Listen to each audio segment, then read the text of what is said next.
Bismillahirrahmanirrahim. Assalamualaikum warahmatullahi wabarakatuh. Alhamdulillahilladzi bi ni'matihi tatimmus shalihat. Alladzi hadana li hadza wa ma kunna linahtadiya laula an hadana Allah. Asyhadu an la ilaha illallah wahdahu la syarika lah wa asyhadu anna Muhammadan abduhu wa rasuluh. Allahumma shalli ala Muhammad wa ala ali Muhammad kama shallaita ala ali Ibrahim innaka Hamidum Majid. Allahumma barik ala Muhammad wa ala ali Muhammad kama barakta ala ali Ibrahim innaka Hamidum Majid. Subhanaka la ilma lana illa ma 'allamtana innaka antal alimul hakim. Allahumma inna nas'aluka ilman nafi'a wa rizqan tayyiba wa 'amalan mutaqabbala. Rabbana taqabbal minna innaka antas samiul alim.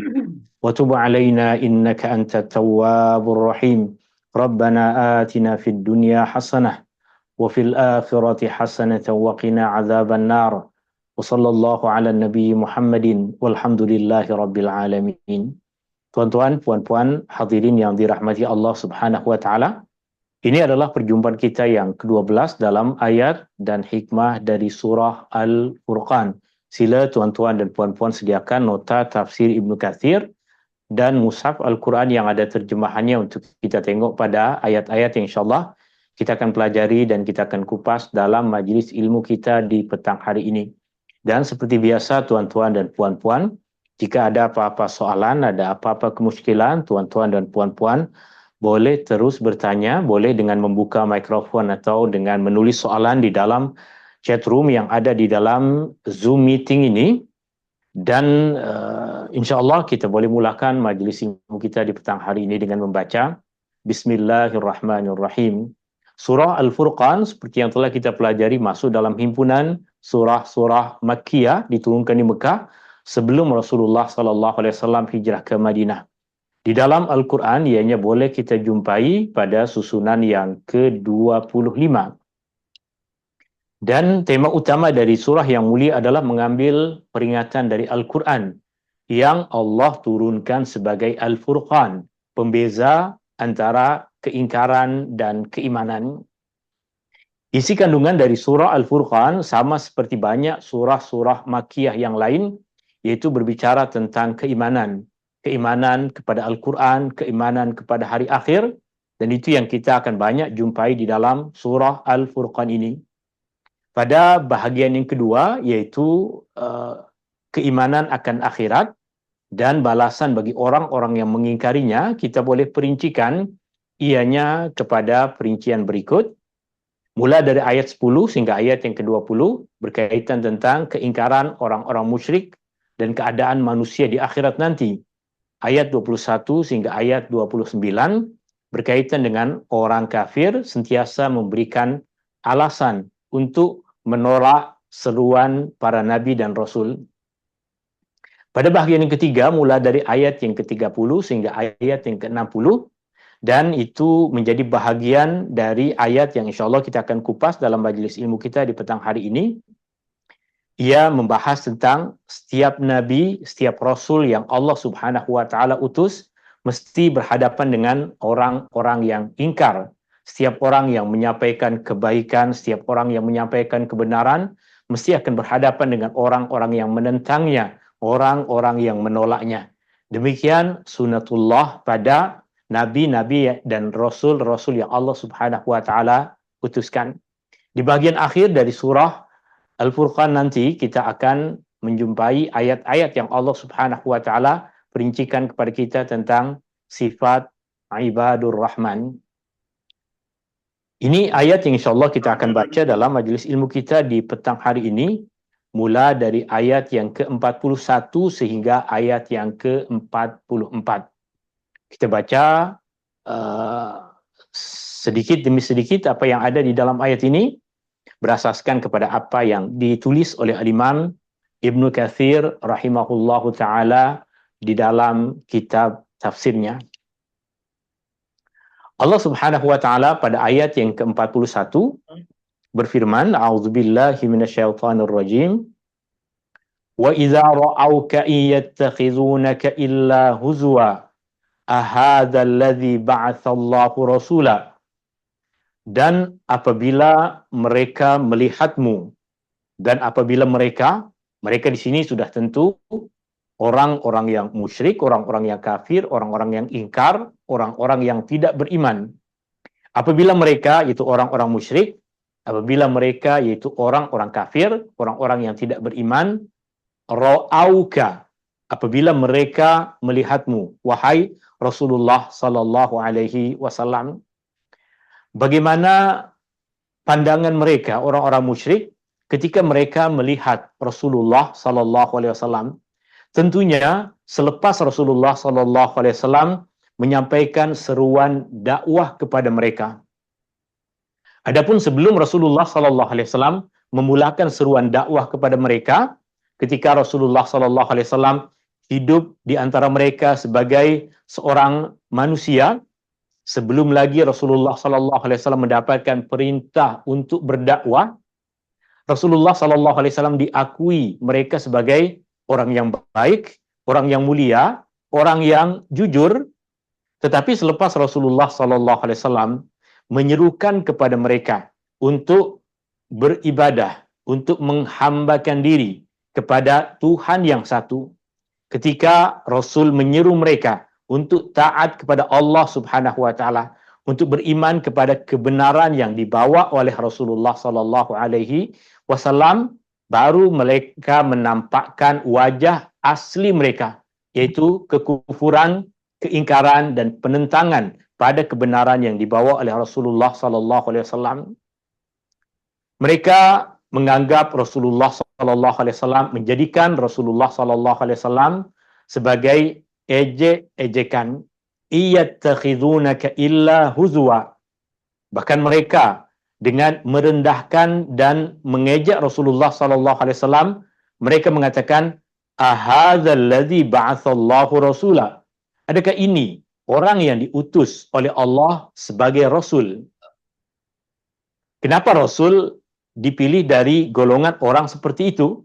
Mereka menganggap bahwa keluarga Rasulullah sallallahu alaihi wasallam meskipun terkenal sebagai orang yang baik, orang yang dimuliakan oleh masyarakat Arab pada ketika itu, tapi keluarga Rasulullah sallallahu alaihi wasallam bukan berasal dari keturunan yang memiliki harta yang banyak, bukan orang yang memiliki kejayaan dunia yang dibanggakan oleh masyarakat Mekah pada ketika itu, sehingga mereka mengejek Rasulullah sallallahu alaihi wasallam dengan mengatakan, ahadzal ladzi ba'atsallahu rasula. Adakah ini yang diutus oleh Allah sebagai seorang rasul? Imam Ibnu Katsir rahimahullahu taala berkata, Allah memberitahu tentang ejekan orang-orang musyrik terhadap Rasulullah sallallahu alaihi wasallam apabila mereka melihatnya, apabila mereka nampak melihat Rasulullah sallallahu alaihi wasallam, ejekan yang akan keluar dari mulut mereka. Tuan-tuan, puan-puan yang dirahmati Allah Subhanahu wa taala, banyak orang yang menghina, mengejek, memburuk-burukan Rasulullah sallallahu alaihi wasallam. Tapi kenapa ejek-ejekan mereka, hinaan-hinaan mereka, kata-kata buruk mereka kepada Rasulullah sallallahu alaihi wasallam tidak diceritakan oleh para sahabat Nabi sallallahu alaihi wasallam? Kenapa para sahabat Nabi tidak menceritakan kepada kita secara terperinci kata-kata buruk yang diucapkan oleh orang-orang musyrik tentang Rasulullah sallallahu alaihi wasallam kepada Rasulullah sallallahu alaihi wasallam? Ini karena para sahabat tahu bahwa jika perkara ini disebar dan ditularkan kepada orang ramai, maka orang yang tak tahu akan menganggap bahwa berita itu adalah berita yang benar. Berita itu adalah berita yang patut untuk disebarkan. Maka para sahabat tidak menyebarkan berita-berita yang berkaitan dengan pemburukan orang musyrik kepada Rasulullah sallallahu alaihi wasallam. Kata-kata yang mereka memaki Rasulullah sallallahu alaihi wasallam, hinaan mereka terhadap Rasulullah sallallahu alaihi wasallam. Ada beberapa kisah yang diriwayatkan oleh para sahabat, itu pun pada perkara-perkara yang berkaitan dengan tafsir ayat-ayat Al-Quran. Misalnya, adapun apa yang hari-hari mereka ucapkan tentang Rasulullah sallallahu alaihi wasallam, para sahabat tidak menceritakannya. Dan ini sikap yang patut ada pada diri kita, orang-orang yang beriman. Ketika ada orang yang menyebarkan berita yang buruk tentang agama, ketika ada orang yang menghinakan Rasulullah sallallahu alaihi wasallam, ketika ada orang yang menghinakan Al-Quran, maka jangan sebarkan berita itu. Jangan sebarkan berita itu. Kerana tujuan mereka menghina Rasulullah agar berita itu disebarkan. Dan yang paling banyak menyebarkan berita itu adalah kita, umat Islam. Patutnya kita tidak menyebarkan perkara-perkara yang di dalamnya terdapat hinaan pada Rasulullah sallallahu alaihi wasallam, di dalamnya ada penghinaan terhadap Al-Quran, di dalamnya ada penghinaan terhadap agama. Bayangkan tuan-tuan dan puan-puan yang dirahmati Allah Subhanahu wa taala, kita sayang kepada ibu kita, kita sayang kepada ibu kita. Kemudian ada orang yang menulis satu berita yang dalam berita tersebut dia memburukkan ibu kita. Dan kita tahu itu adalah berita yang palsu. Adakah kita akan sebarkan berita itu? Adakah kita akan tularkan berita itu tentang orang yang menghina ibu kita dengan kata-kata yang memaki seperti itu? Tentunya tidak. Kita akan stop, boleh jadi kita marah kepada orang itu. Tapi berita itu tidak akan kita sebarkan. Demikian juga sikap kita yang patut terhadap berita-berita dan orang-orang yang menghina, memburukkan agama, menghina Rasulullah sallallahu alaihi wasallam. Jangan biarkan mereka mendapatkan ruangan di dalam media-media untuk orang mengenal dan mengetahui perkara-perkara yang mereka mahu sebarkan. Tuan-tuan, puan-puan, hadirin yang dirahmati Allah Subhanahu wa taala. Allah memberitahu tentang ejekan orang-orang musyrik terhadap Rasulullah sallallahu alaihi wasallam apabila mereka melihatnya. Seperti yang Allah firmankan di dalam ayat yang lain, di dalam nota yang ada pada tuan-tuan dan puan-puan, pada nota yang ada pada tuan-tuan dan puan-puan, ia boleh dijumpai pada muka surat 43, surah Al-Anbiya ayat 36, menceritakan kepada kita tentang perkara yang sama. Maknanya, Al-Imam Ibn Katsir, di antara metode yang digunakan oleh beliau adalah ketika beliau mentafsirkan ayat Al-Quran, beliau akan sentiasa kaitkan antara satu ayat dengan ayat yang lain. Apabila di dalam Al-Quran ada ayat-ayat yang berkaitan, maka akan disebutkan oleh Imam Ibn Katsir rahimahullahu ta'ala. Jika ada ayat Al-Quran yang berkaitan perinciannya dengan hadis Nabi SAW, beliau akan kongsikan kepada kita riwayat-riwayat dari Nabi SAW yang berkaitan dengan ayat itu. Apabila pada ayat itu terdapat perkataan para sahabat Nabi SAW yang perlu untuk kita fahami agar sempurna kefahaman kita kepada ayat itu, maka Imam Ibn Katsir pun akan kongsikan kepada kita. Ayat lain yang berkaitan dengan ayat 41 dari surah Al-Furqan yang tengah kita pelajari ini adalah ayat yang ke-36 dari surah Al-Anbiya. Firman Allah Subhanahu wa taala, "Wa idza ra'aka alladhina kafaru iyattakhidunaka illa huzwa ahadha alladhi yadhkuru alihatakum wa hum bi dzikrir rahmani hum kafirun."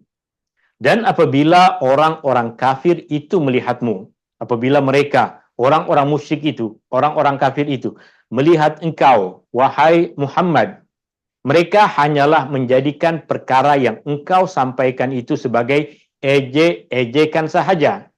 Rasulullah membacakan Al-Quran kepada mereka, mereka jadikan Al-Quran sebagai ejekan. Rasulullah mengajarkan keimanan kepada mereka, mereka jadikan keimanan itu sebagai ejek-ejekan. Rasulullah sallallahu alaihi wasallam mengajarkan penghambaan diri kepada Allah Subhanahu wa taala, mereka jadikan penghambaan diri kepada Allah Subhanahu wa taala sebagai ejek-ejekan sahaja. Sambil berkata sesama sendiri, inikah dia orang yang mencaci Tuhan-Tuhan kamu? Adakah ini orang yang bernama Muhammad? Diakah yang berani mengucapkan kata-kata yang buruk tentang Tuhan-Tuhan kita? Mereka berkata demikian, sedang mereka sendiri kufur ingkar kepada Al-Quran yang di dalamnya ada peringatan dari Allah Ar-Rahman, Allah yang melimpah-limpah rahmatnya. Al-Imam Ibnu Katsir kemudian mengatakan, mereka mencelanya dengan kekurangan dan keburukan. Mereka sebutkan perkara-perkara yang mereka sangkakan itu adalah keburukan Rasulullah sallallahu alaihi wasallam. Padahal tidak satu pun dari apa yang mereka katakan tentang Rasulullah sallallahu alaihi wasallam sebagai keburukan, tidak satu pun apa yang mereka katakan ada pada diri Rasulullah sallallahu alaihi wasallam. Kerananya di dalam ayat yang tengah kita baca ini, surah Al-Furqan ayat 41, Allah Subhanahu wa taala berfirman, "Wa idza ra'aka yattakhidunaka illa huzwa, ahadza alladhi ba'atsallahu rasula." Dan apabila mereka melihatmu wahai Muhammad, mereka hanyalah menjadikanmu ejek-ejekan sambil mereka berkata, inikah orangnya yang diutus oleh Allah sebagai Rasul?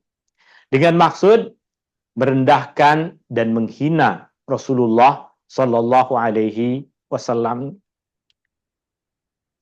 Maka Allah Subhanahu wa taala mengutuk mereka sebagaimana yang Allah juga firmankan di dalam ayat yang lain, surah Ar-Ra'd ayat 32. Allah Subhanahu wa taala menjelaskan bahwa setiap rasul yang Allah Subhanahu wa taala utuskan mesti akan menjumpai penolakan dari sebahagian manusia. Setiap rasul yang Allah Subhanahu wa taala utuskan mesti akan menjumpai orang-orang yang menghina, orang-orang yang mengejek, orang-orang yang memaki mereka.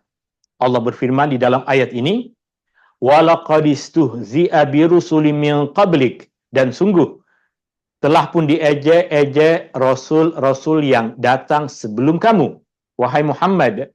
Fa'amlaitu lilladzina kafaru thumma akhadhtuhum. Lalu aku biarkan orang-orang yang tidak percaya kepada rasul-rasul itu ke satu masa tertentu. Kemudian aku menimpakan kepada mereka dengan azab. Fakaifa kana iqab. Maka tidaklah terperi siksa azabku itu. Dalam ayat ini tentunya yang pertama, Allah Subhanahu wa taala tegaskan kepada kita bahwa apa yang terjadi pada Rasulullah sallallahu alaihi wasallam, penentangan, penghinaan, ejek-ejekan yang dilakukan oleh orang-orang kafir terhadap Rasulullah sallallahu alaihi wasallam adalah satu perkara yang telah terjadi pada rasul-rasul terdahulu, di mana mereka pun mesti berhadapan dengan orang-orang yang ingkar, orang-orang yang tidak beriman, orang-orang yang mengejek-ejek mereka. Kemudian yang kedua, Allah Subhanahu wa taala bukan tidak kuasa untuk terus memberikan hukuman kepada mereka. Allah Subhanahu wa taala bukan tidak mampu untuk terus menimpakan azab kepada mereka. Tapi Allah Subhanahu wa taala memberikan kepada mereka tempoh masa. Kenapa Allah Subhanahu wa taala memberikan kepada mereka tempoh masa? Ada dua hikmah kenapa Allah memberikan tempoh masa kepada orang-orang yang menghina para nabi, orang-orang yang menghina para rasul.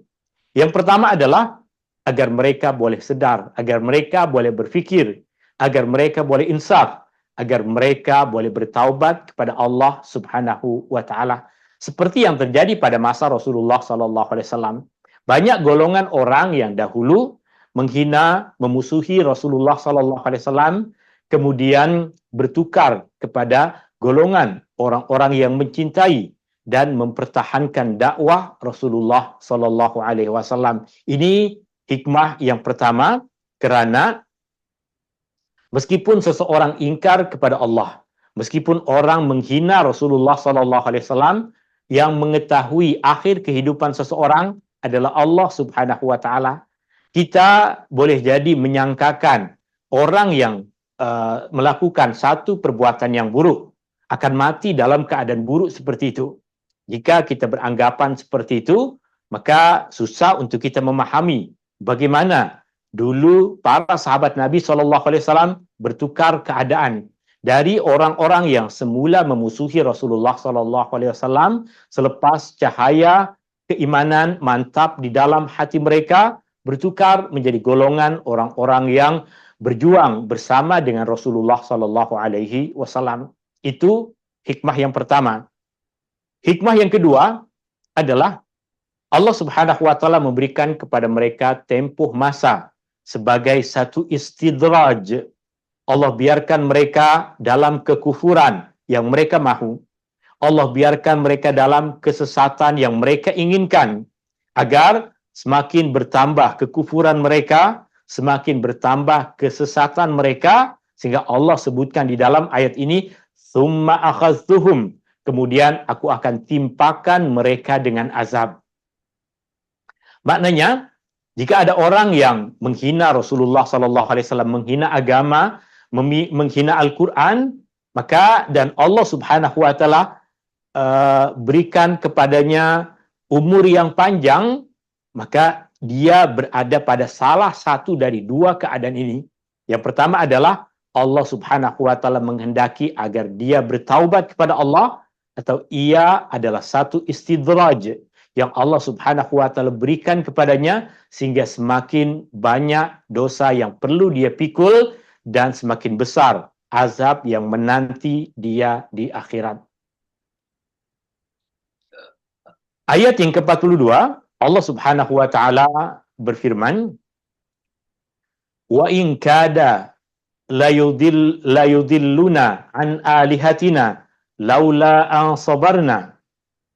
Orang-orang musyrik tadi, orang-orang kafir tadi, mereka mengatakan, sebenarnya dia hampir-hampir dapat menyesatkan kami dari Tuhan-Tuhan kami. Orang-orang kafir, orang-orang musyrik mengatakan sesama mereka, sebenarnya dia, yaitu Muhammad sallallahu alaihi wasallam, hampir-hampir dapat menyesatkan kami dari Tuhan-Tuhan kami, jika tidaklah kerana kami tetap teguh menyembahnya. Atau jika kita terjemahkan mengikut kepada lafaz yang Allah Subhanahu wa taala sebutkan di dalam ayat ini, laula an sabarna, jika kami tidak bersabar. Artinya mereka berkata, sebenarnya Muhammad hampir menyesatkan kami dari Tuhan-Tuhan kami, seandainya kami tidak bersabar. Artinya, orang-orang musyrik, mereka bersabar dalam mempertahankan kesesatan, kekufuran, dan perbuatan syirik mereka. Mereka perlu bersabar, sehingga usaha Rasulullah SAW untuk mengeluarkan mereka dari kekufuran, usaha Rasulullah SAW untuk membawa mereka keluar dari kekufuran, usaha Rasulullah SAW untuk membawa mereka keluar dari syirik tidak berhasil kerana mereka bersabar pada keburukan, pada kesesatan, pada kekufuran mereka. Okey, maaf, ada soalan yang tadi saya dengar macam ada yang nak bertanya. Okey, tak ada. Kita sambung balik. Imam Ibn Katsir kemudian mengatakan, maksudnya mereka mengatakan bahawa dia, itu Muhammad sallallahu alaihi wasallam, hampir memalingkan mereka dari menyembah berhala jika mereka tidak bersabar dan bertahan serta terus menyembahnya.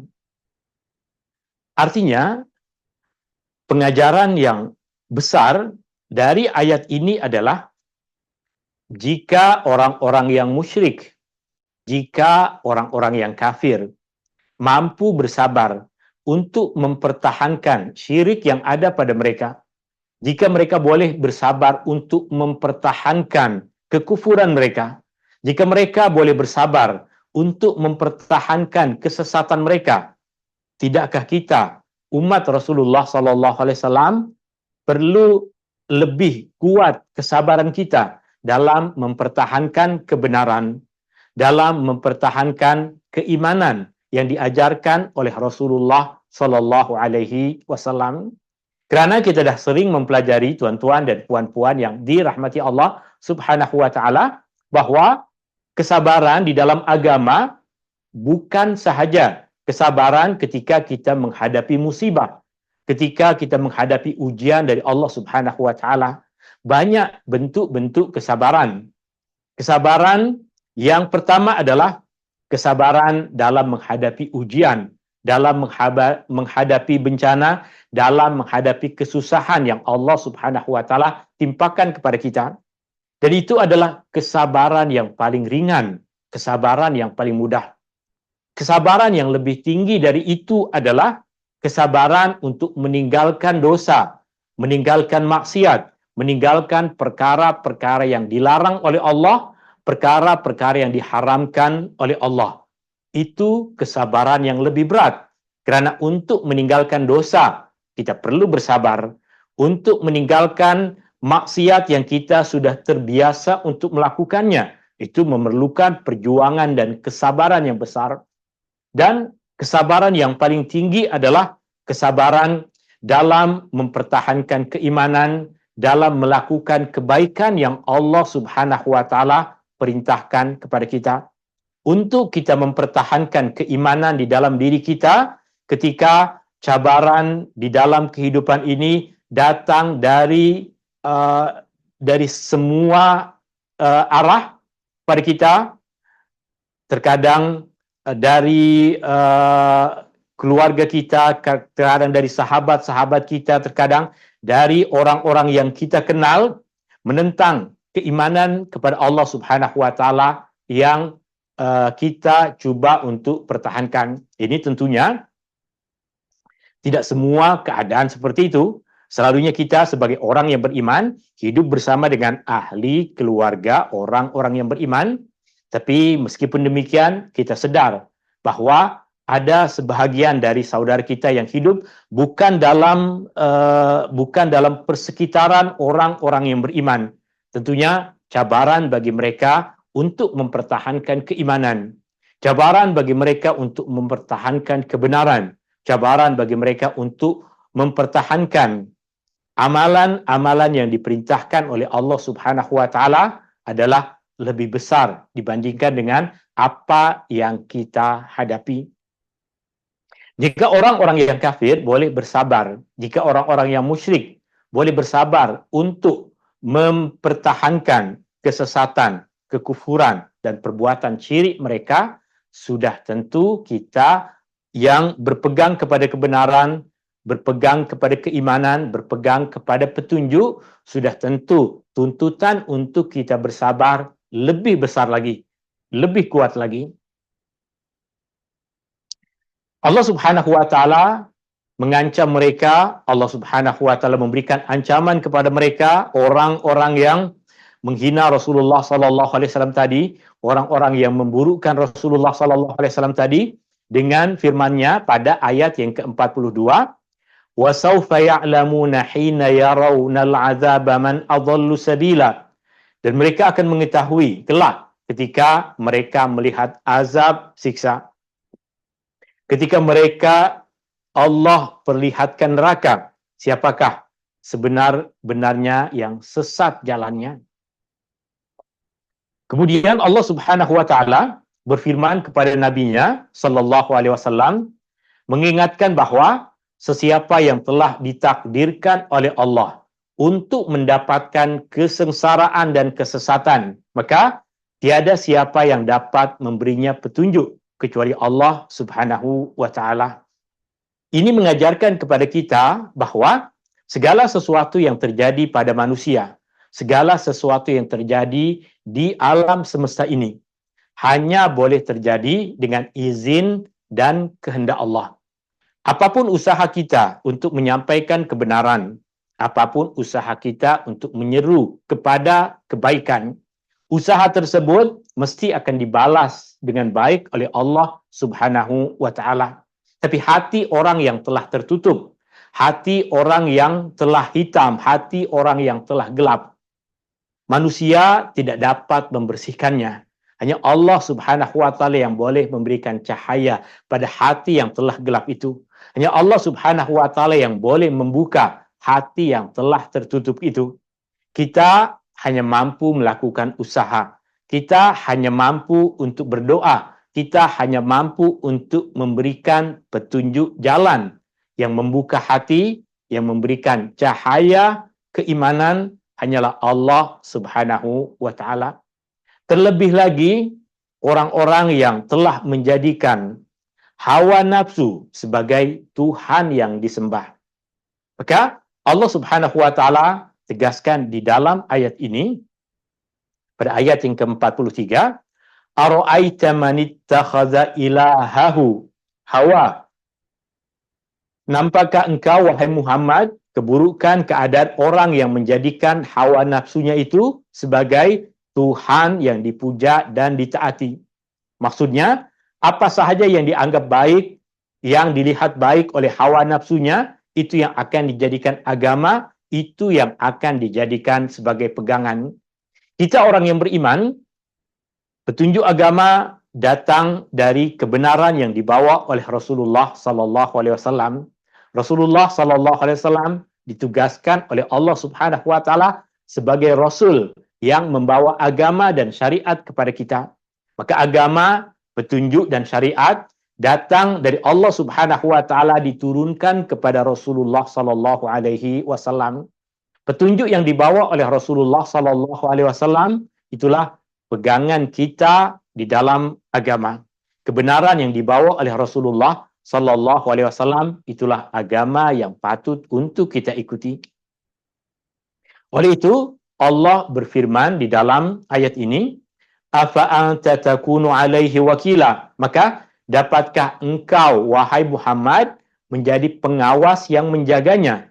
Sudah tentu tak mampu Rasulullah sallallahu alaihi wasallam menjadi pengawas, menjadi penjaga, menjadi orang yang memiliki kuasa ke atas diri orang-orang yang sengaja untuk menjadikan hawa nafsunya sebagai Tuhan yang dipuja dan Tuhan yang ditaati.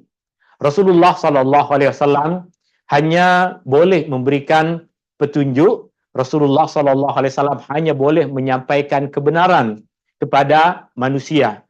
Yang membuka hati mereka adalah Allah Subhanahu wa taala. Kemudian di akhir ayat, pada ayat yang terakhir, ayat yang ke-44, Allah Subhanahu wa taala berfirman, am tahsabu anna aktsarahum yasma'una aw yaqilun inhum illa kal an'ami balhum adallu sabila. Atau adakah engkau menyangka bahwa kebanyakan mereka mendengar atau memahami apa yang engkau sampaikan pada mereka? Adakah engkau Muhammad menyangka bahwa orang-orang musyrik itu mahu mendengar apa yang engkau sampaikan, mahu memahami apa yang engkau serukan kepada mereka? Allah Subhanahu wa taala tegaskan, inhum illa kal an'ami balhum adallu sabila. Mereka hanyalah seperti binatang ternak, bahkan mereka lebih sesat lagi keadaannya.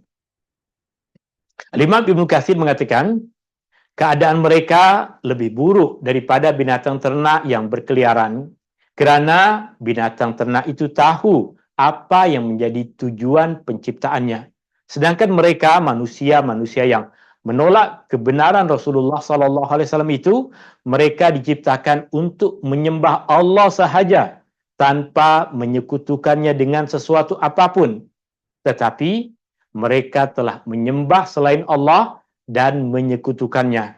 Walaupun bukti kebenaran, mukjizat, tanda-tanda dari Allah Subhanahu wa taala telah diperlihatkan oleh Rasulullah sallallahu alaihi wasallam kepada mereka, telah diperdengarkan oleh Rasulullah sallallahu alaihi wasallam kepada mereka, walaupun bukti telah jelas kepada mereka dan para rasul telah pun diutus kepada mereka. Tuan-tuan, puan-puan yang dirahmati Allah Subhanahu wa taala, ini ayat yang ke-41 sehingga ayat yang ke-44 dari surah Al-Furqan. Semoga dari ayat-ayat yang mulia itu ada pengajaran-pengajaran yang boleh kita dapatkan. Di antara pengajaran utamanya adalah Rasulullah sallallahu alaihi wasallam mesti berhadapan dengan orang-orang yang mengejek-ejek baginda, orang-orang yang menghina Rasulullah sallallahu alaihi wasallam. Meskipun Rasulullah sallallahu alaihi wasallam datang untuk mengajak mereka kepada kebaikan. Jika Rasulullah diperlakukan oleh mereka seperti itu, maka sudah tentu orang-orang yang mengikuti jalan Rasulullah sallallahu alaihi wasallam akan diuji oleh Allah Subhanahu wa taala dengan ujian yang tidak beza dengan apa yang Allah Subhanahu wa taala ujikan Rasulullah sallallahu alaihi wasallam. Ini dua pengajaran utama dari apa yang telah kita bahas tadi. Yang pertama, Rasul yang mulia pun mereka hina, tetapi Rasulullah sallallahu alaihi wasallam tetap manusia yang mulia. Hinaan yang dilakukan oleh orang-orang musyrik tidak membuat Rasulullah sallallahu alaihi wasallam menjadi manusia yang hina. Rasulullah tetap manusia yang mulia. Jika kita mengajar kepada kebaikan, jika kita menyeru kepada kebenaran, sebanyak apapun orang menghina kebenaran yang kita ajarkan, maka kebenaran tetap mulia. Pengajaran yang kedua, jika orang-orang musyrik, jika orang-orang kafir boleh bersabar dalam mempertahankan kekufuran mereka, maka adakah kita, orang-orang yang beriman, boleh bersabar dalam keimanan kita? Adakah kita, umat Rasulullah sallallahu alaihi wasallam, boleh bersabar dalam mempertahankan petunjuk Rasulullah sallallahu alaihi wasallam? Adakah kita, umat Rasulullah sallallahu alaihi wasallam, boleh bersabar dalam mempertahankan kebenaran yang diajarkan oleh Rasulullah sallallahu alaihi wasallam? Kehidupan adalah perjuangan. Sama ada kita memperjuangkan kebatilan, keburukan, kekufuran, keingkaran, atau kita berjuang mempertahankan keimanan, kebaikan, dan petunjuk yang dibawa oleh baginda Rasulullah sallallahu alaihi wasallam. Semoga kita semua sentiasa diberikan kesabaran oleh Allah Subhanahu wa taala, kesabaran dalam menghadapi ujian yang Allah Subhanahu wa taala timpakan kepada kita, kesabaran dalam meninggalkan dosa-dosa dan maksiat, dan kesabaran dalam mempertahankan keimanan, dalam beramal mengikut kepada kebenaran yang diajarkan oleh Al-Quran dan petunjuk yang dibawa oleh Rasulullah sallallahu alaihi wasallam. Tuan-tuan dan puan-puan yang dirahmati Allah, ini yang boleh saya kongsikan dalam majlis ilmu kita di petang hari ini. Semoga ada kebaikan dan manfaatnya. Hadani Allah wa iyyakum ajma'in. Subhanakallahumma wa bihamdika asyhadu an la ilaha illa ant astaghfiruka wa atubu ilaik. Syukran. Assalamualaikum warahmatullahi wabarakatuh. Waalaikumsalam Ustaz, terima kasih. Syukran. Jazakumullah khairan.